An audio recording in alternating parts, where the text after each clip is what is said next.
ये pain killer से वाकई किडनीज खराब होती हैं?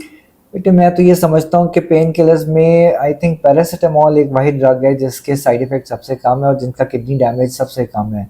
अदरवाइज़ मेरा नहीं ख्याल है कोई भी पेन किलर ऐसा है जो आपके गुर्दों को माफ़ करता है।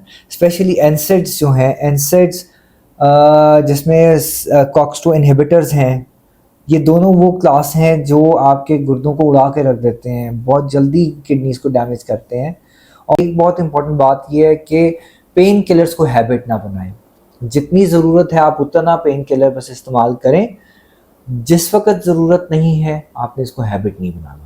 आपने अपनी डॉक्टर की प्रिस्क्रिप्शन के बगैर कोई भी पेन किलर इस्तेमाल नहीं करनी, चाहे वो पैरासीटामोल है, चाहे वो कोडीन डेरिवेटिव है, या वो चाहे non steroidal anti inflammatory drug है।